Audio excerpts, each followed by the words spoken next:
Gender Dimensions of Waste and Chemicals, a case study from Indonesia, a film produced by BaliFokus and WECF.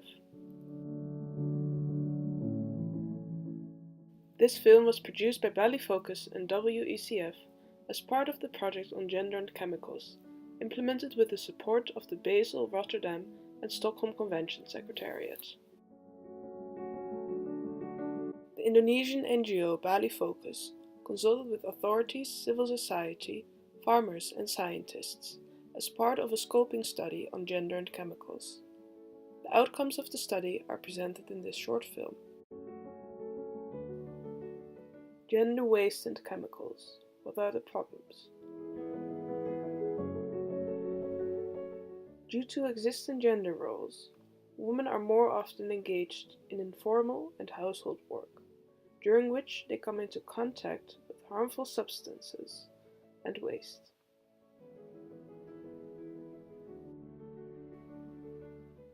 Exposure to these chemicals has negative health impacts and can lead to cancer, infertility, birth defects, and other irreversible damage.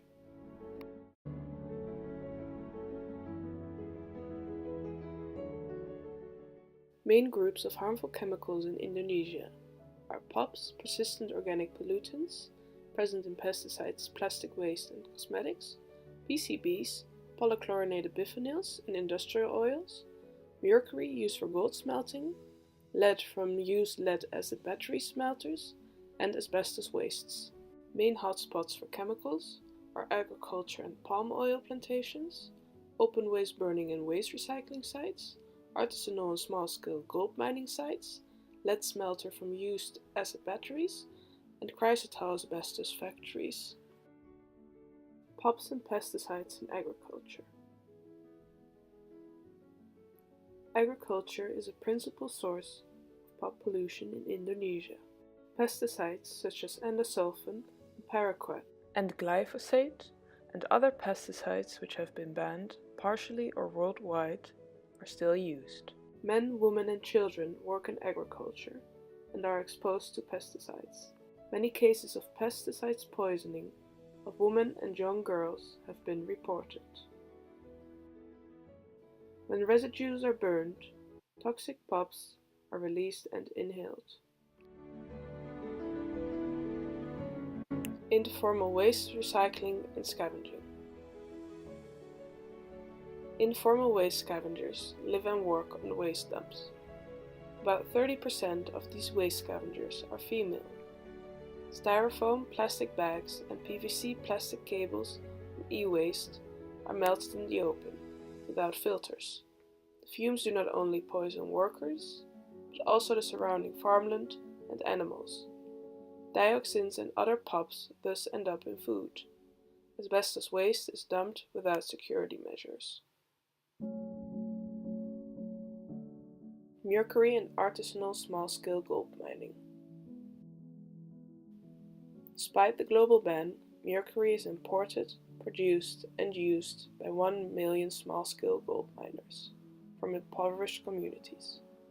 A study found that Indonesian women have the highest concentration of mercury in their hair. This mercury is linked to high numbers of miscarriages, stillbirth and birth defects.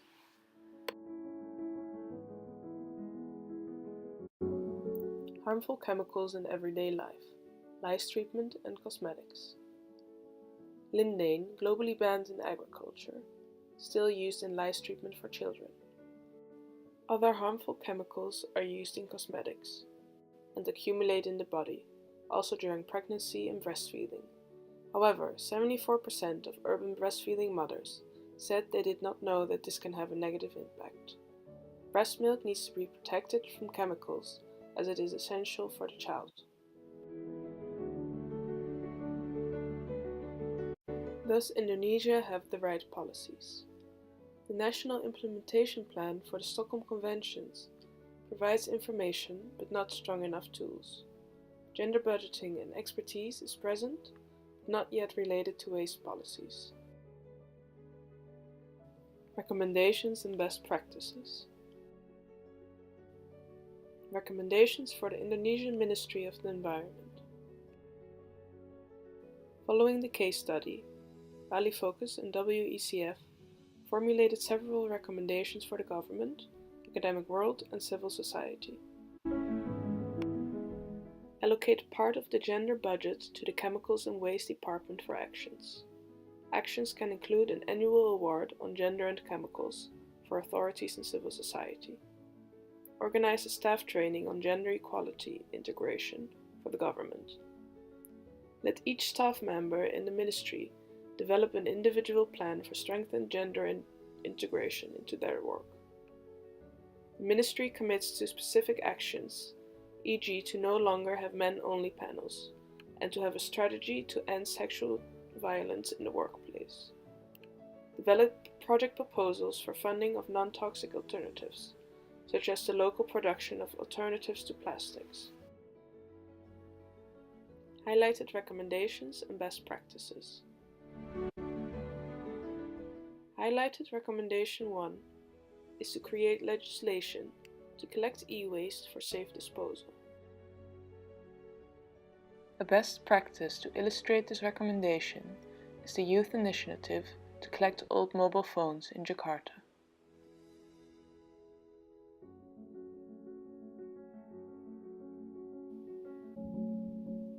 Highlighted recommendation 2 is to create awareness for chemicals and gender, including the spreading of information on breastfeeding. For example, the NGO Gita Pertiwi started a campaign to teach women to avoid harmful chemicals. Highlighted recommendation 3 is to increase law enforcement on harmful chemicals that are banned, including mercury. The NGO BaliFokus supports small-scale gold miners with information and alternative economic livelihoods.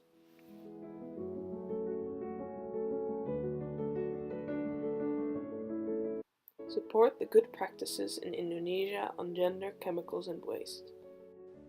More information can be found at the websites of BaliFokus and WECF.